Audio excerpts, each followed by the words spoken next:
Mr. LaHood. Thank you, Mr. Chairman, and Mr. Wise, thank you for being here today and your testimony. In your opening remarks there, I didn't hear you talk much about how we get the private sector flourishing in Puerto Rico. And when you look at the statistics with Puerto Rico, and one theme is really the poor business climate there, the barriers in place that have kind of been systemic there for a while. And I know you talked about the debt restructuring and the oversight. But in terms of how we change the culture there to get the private sector to flourish, I mean, you read about the regulations, whether it's enforcing contracts, the tax system, registering property.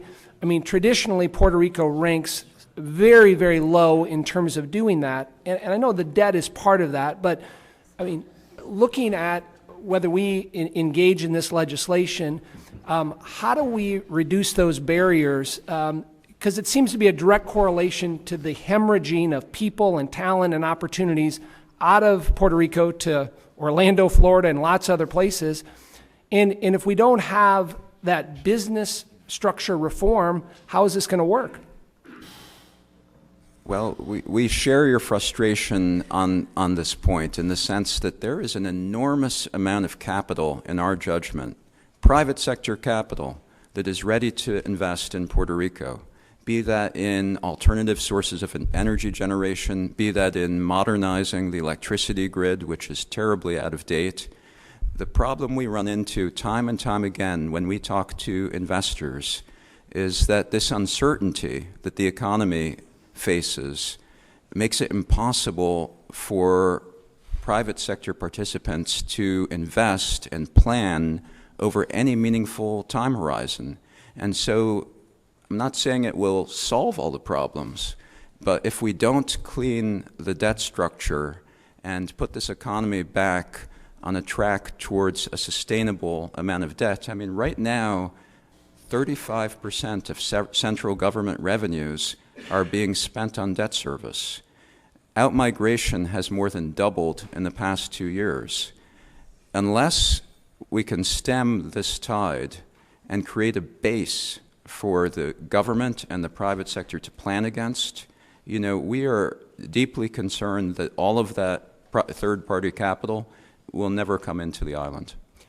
So assuming that you get what you want in this, I mean, what assurance do you have when it comes to those other things I mentioned that are you know, really prohibitive measures to investing, whether it's the issues with contracts, registering property, taxes? I mean, when you say there's a flood of private sector investment that's ready to come in, if none of those things are changed, why would they come in? Congressman, again, the biggest barrier to investment today is the uncertainty and crisis that the economy is facing. As to the regulatory aspects that you're referring to, again, it comes back to a key component of our proposal, which is to say that we believe that it is for the Puerto Rican legislature and the governor to identify the reforms that are needed, the elected representatives to identify the reforms that are needed structurally. But we think it is equally important, and that private capital would value this, that the oversight board makes sure that those reforms identified by duly elected representatives are implemented.